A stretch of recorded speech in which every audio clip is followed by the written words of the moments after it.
और सुशीला को परम पद की प्राप्ति करें और सुशीला और सुदामा भगवान विष्णु के परम धाम को प्राप्ति हुई। जो व्यक्ति श्रद्धा और भक्ति के साथ भगवान का सुमिरन करे, सच्चे प्रेम से भगवान को याद करे, ऐसे ही सच्चे मित्र सच्चे भक्त को भगवान की गति प्रदान नहीं होती, परम गति प्रदान होती है। उसको सदगति प्रदान होती है, अधोगति प्रदान नहीं होती।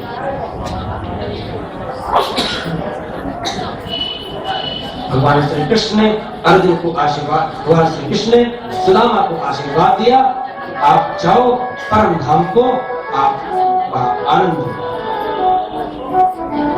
इस प्रकार से प्रभु का चिंतन करते हुए सुशीला और सुदामा प्रभु के धाम को प्राप्त हुए हैं। लब्ध भार्गो भगवती कर्म बंधात मुझते। ये सुदामा जी की जो कथा है, जो श्रद्धा भक्ति के साथ सुनता है, उसको भगवान की कृपा दृष्टि प्रदान होती है। भगवान श्री कृष्ण कुरुक्षेत्र में स्नान करने के लिए गए हैं, वहां पर सबसे उनकी मुलाकात होती है।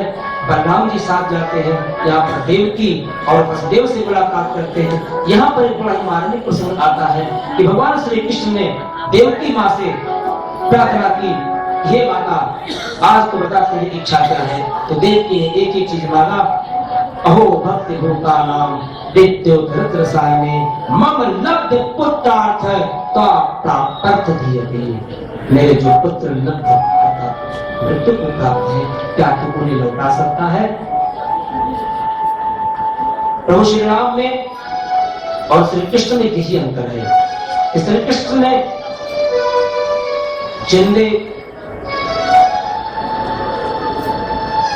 जो मृत्यु को प्राप्त हुए उनको जीवित कर दिया। रामलीला में ऐसा कहीं कोई प्रसंग नहीं है। तो भगवान श्री कृष्ण अपनी माता के स्तुति और आदेश पर पाताल लोक में राजा बलि के यहाँ गए हैं, जहां पर पाताल लोक में देवकी के 6 पुत्र थे और उन 6 पुत्रों को राजा बलि से छुड़ा कर लाए हैं। राजा बलि ने नमोस्तुरंताय सहस्त्रमूर्ते सहस्त्रपादाय के छुड़वावे, ये राजा बलि के स्तोत्र है जिनका हम श्रवण करते हैं और जिनका वंदन करते हैं। धर्म की जय हो, अधर्म का नाश हो, प्राणियों में सद्भाव हो, विश्व का कल्याण हो, ये प्रहलाद जी महाराज के द्वारा की गई स्तुति भगवान नरसिंह नारायण को है। विश्व के कल्याण की बात प्रहलाद ने की, बलि ने लोक कल्याण की बात कही और बलि ने श्री कृष्ण का दर्शन कर दिया और 6 पुत्रों को वापस लेकर के श्री कृष्ण देवकी के पास आए। वहां पर उनकी मुलाकात गोपिकाओं से हुई और यहाँ पर गोपिकाओं ने बताया कि राधा अंतर ध्यान हो गई। श्री कृष्ण यहाँ पर उसके रहस्य को उजागर किया कि राधा अंतर ध्यान हो करके मेरे परम पद को प्राप्त कर ली और जब मैं जाऊंगा अपने अल्लाह राधा के साथ गोलोक में रासलीला करूंगा और कलियुग में राधा के साथ अवतरित होऊंगा। और आज में श्री कृष्ण राधा के साथ अवतरित है। प्रत्यक्षम किम प्रमाणम, चले जाइए जो कुछ बरसाना एक गांव का नाम है, आज भी वहां पर टूटी चूड़ियां मिलती है। आज श्री कृष्ण राधा उदास करके बरसाने होंगे।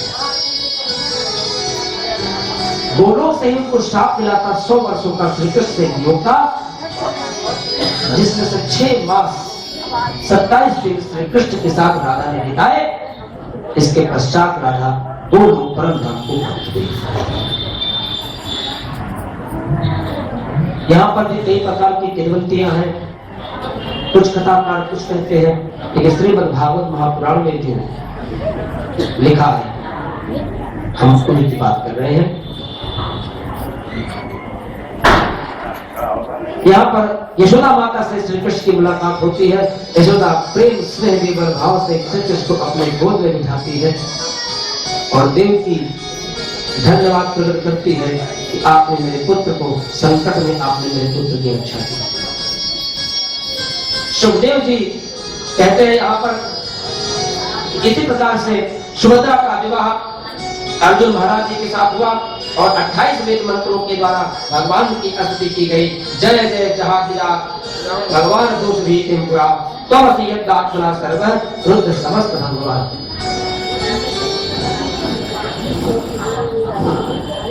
हेलो हेलो बोली गायत्री माता की, ये भगवान की। हम स्वस्थ भजन बड़ी भाग्यशाली हैं। माँ की कृपा हम सभी के ऊपर है कि हमारे साथ साथ कथा सुनने के लिए हमारे अधिकारीगण, हमारे संभ्रांतगण भी आ रहे हैं। अभी हमारी कथा सुनने के लिए बैठी है श्री कबीरा जी। अब यहाँ पर आगमन हुआ है श्री संदीप तिवारी जी का, अपनी पत्नी डॉक्टर शेरखा तिवारी जी के साथ उनका आगमन हुआ है। तिवारी जी अभी कांग्रेस के प्रत्याशी पद के उम्मीदवार रहे हैं, इलेक्शन भी लड़े हैं और इनका गायत्री परिवार से अटूट संबंध है। राजनीति में तो लोग आते ही जाते रहते हैं, लेकिन गुरुवर के धाम में इनका कई बार आना जाना हुआ है। गायत्री परिवार से बड़ी सक्रियता के साथ जुड़े हुए हैं, अतः हम उनसे निवेदन करते हैं आप सब बच्चे यहाँ पर आए हैं।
और इस प्रकार भगवान ने अर्जुन की प्रतिज्ञा पूर्ण कराकर ब्राह्मण बालकों की रक्षा की। ये था भगवान का विशाल वंश। प्रभु के राज्य में 56 करोड़ यादव थे, जिसमें से 28 लाख अध्यापक थे। प्रभु ने किसी को अनपढ़ नहीं किया, सबको पढ़ाया, किसी को निरक्षर नहीं रहने दिया, सबको साक्षर बनाया। एक दिन द्वारका पर एक स्थान है जिसका नाम है पिंडारक क्षेत्र। विश्वामित्रो असति कर्णो दुर्वासा देवराश कश्यपो वामदाउद्र वसिष्ठो नारदा। अब यहाँ से कथा अपने अंतिम पारायण की ओर चल रही है।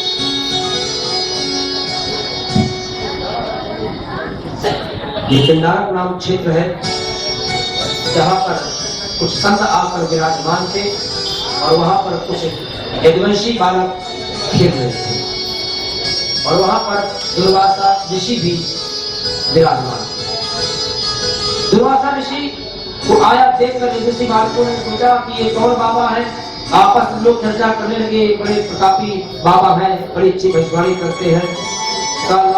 भविष्यवाणी पे थोड़ा परीक्षा दी जाए। कभी किसी संत, किसी महापुरुष अगर आपको मिल जाए, आप उनकी विद्वता की परीक्षा मत लेना। यहाँ पर यही शिक्षा हमें मिलती है। और यदुवंशी बालकों में से एक बालक के पेट में एक मूसल बांध दिया गया और ढक दिया गया और उसको घूंघट चढ़ा करके यदुवंशी बालक ऋषि के पास लाए। कहे महाराज, एक नई युवती कन्या है, युवती है, अभी शादी हुई है, जरा बताइए इसके पेट में क्या है, इसके पेट में क्या पल रहा है, लड़का है कि लड़की? कहा तेरा सर्वनाश पल रहा है। तो ये यदुवंशी बालक डर गए और झट उस मूसल को निकाला और कूट कूट करके उसको सागर में डुबो दिया, सागर में फेंक दिया। तो जो छोटे छोटे टुकड़े हुए वो बड़े सरकंडे और जो बड़ा मूसल था वो एक मछली के पेट में चला गया। मछली से निकल गई, मछली को एक मछुआरे ने पकड़ा, मछुआरे ने काटा उसे, तो उसमें से वो कील निकली, उसको उसने एक लोहार को दिया, लोहार ने उसकी तीर बनाई। यदुवंशियों के संहार का प्रारंभ यहीं से शुरू हो जाता है, यदुवंशियों के सर्वनाश का प्रारंभ यहीं से प्रारंभ हो जाता है। गोविंद भुज गुप्तानाम द्वारकाम पुरद्दुह आसीन नारदो कृष्णोपास नमानस। एक दिन महाराज नारद जी आए, द्वारका में आकर के नारद जी महाराज ने वसुदेव को महात्म्य के बारे में बताया, भागवत धर्म के बारे में बताया। यहाँ से आप अपने प्रथम अध्याय पर पहुंच रहे हैं। जिस तरह से आपने इस भागवत पुराण के श्रवण का भक्ति, ज्ञान, वेदांत और तप के बारे में, भागवत के महात्म्य के बारे में आपने महात्म्य का दर्शन किया, अब आप भागवत के महत्व के बारे में कहें। महात्म्य और ये महत्व क्या है, भागवत का श्रवण कैसे करना चाहिए, और महत्व भागवत के श्रवण करने का क्या महत्व होता है। अभी कथा पूरी नहीं हुई, कथा बहुत है, एक एक सीढ़ियां चढ़ेंगी ना, और एक एक सीढ़ियां उतरेंगी। तो वसुदेव जी की प्रश्न करने पर नारद जी ने महत्व के बारे में बताते हुए बताया, यहाँ पर 9 योगेश्वरों की कथा है। कथा बड़ी विस्तार में है, लेकिन हम संक्षिप्त में इस कथा को आपको श्रवण कराएंगे और इसके अर्थ को भी समझाते रहेंगे, इसको ध्यान पूर्वक सुनिएगा। तो ये बहुत जल्द हम इस कथा के अंतिम पारायण बता रहे हैं। 15 मिनट में ये कथा का समापन होगा। नारद जी ने वसुदेव जी को बताया कि ऋषभदेव भगवान जो कि 24 तीर्थंकरों में से प्रथम तीर्थंकर थे, जिनके ऋषभ भगवान जी के 10 पुत्र थे, अंतरिक्ष, प्रबुद्ध, पिप्पलान, अभिहोत्र, धर्मेन, चमस और करभासज। इन्होंने राजा निमित्त से 9 प्रश्न पूछे थे। उन 9 प्रश्नों को ध्यान से सुनिए। पहला प्रश्न उन्होंने पूछा माया का स्वरूप क्या है, दूसरा प्रश्न पूछा भागवत धर्म क्या है, तीसरा प्रश्न पूछा भक्त का स्वरूप क्या है, चौथा प्रश्न पूछा माया के करने से उपाय क्या है महाराज, और 5वां प्रश्न पूछा कि ब्रह्म के स्वरूप के बारे में समझाएं। 6वां प्रश्न पूछा कर्म के बारे में, 7वां प्रश्न किया अवतार संबंधी, और 8वां प्रश्न जो लोग परमात्मा से दूर हैं उनकी क्या गति होती है, और 9वां प्रश्न पूछा योग धर्म के बारे में। तो एक एक प्रश्न का उत्तर दिया है नव योगेश्वरों ने राजा नेमि। कायेन वाचा मनसेन्द्रियैर्वा, कायेन वाचा मनसेन्द्रियैर्वा बुद्ध्यात्मनः कृतः स्वभावः करोति यत् तत्र सकलापरस्मै नारायणेति समर्पयते। अपने बल वचन कर्म, तो कर्म वाणी से, कर्म से और मन से हम पाप करते हैं प्रभु। मन सा वाचा कर्मणा से जो हमारे पाप हो, आप हमारे पूर्ण पापों को क्षमा करें। कायेन वाचा मनसेन्द्रियैर्वा, कायेन कर्म, वाचा वचन, और मन से। देखिए ये बड़ी समझने वाली कथा है। यहाँ पे आप बड़े ध्यान पूर्वक से इस कथा का स्मरण करेंगे, आपको इस कथा के एक एक शब्द का स्मरण भी होगा, ज्ञान भी होगा, और आपको लाभ भी प्राप्त होगा। हो सकता है कि 7 दिवस की कथा में किसी के कई प्रश्न रह गए हो जिनके उत्तर न मिल पाए हो सकता है कि उनके उत्तर इस कथा में शामिल हो और उनको अपने उस प्रश्न का उत्तर यहाँ मिल जाए। धर्म क्या है? मन, वाणी, इंद्रियां और शरीर। पूर्व जन्म के साथ साथ मनुष्य के इस जन्म के इसमें संस्कार यहाँ निहित है। व्यक्ति कर्म करता है और प्रत्येक व्यक्ति कर्म करता हुआ ये जीव परमात्मा को प्राप्त होता है। जब तक ये आत्मा किसी के शरीर में है तब तक आत्मा है, और यही आत्मा जब शरीर से निकल जाती है तो परम तत्व में विलीन हो जाती है, तो ये आत्मा परमात्मा का रूप ले लेती है।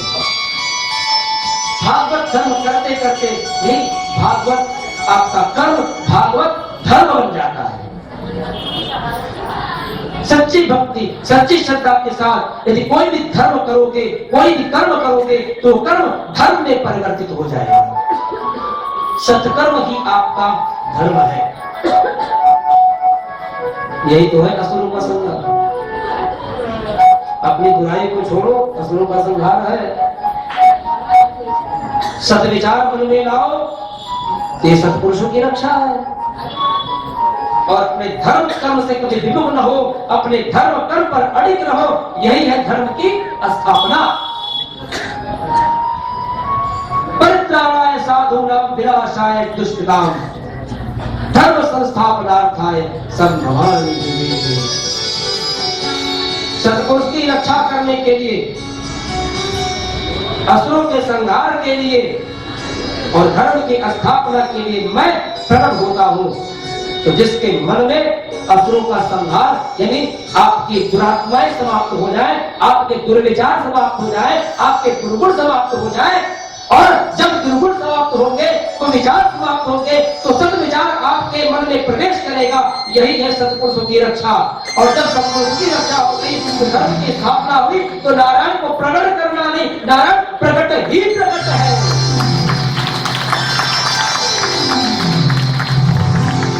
नारायण को प्रकट करने की आवश्यकता नहीं है, नारायण प्रकट ही प्रकट है। असुरों का संहार, दुश्मनों का संहार, और दुश्मनों को हम अपने पड़ोसी को समझ बैठते हैं। आपका सबसे बड़ा शत्रु आपके हृदय में ही है। कब? जब हम दूसरों की दुर्भावना से कार्य करते हैं। एक महान शत्रु काम का, क्रोध का, मद का, लोभ का, अहंकार का, ये शत्रु आपके हृदय में विराजमान है। उन्होंने बताया इस बात को।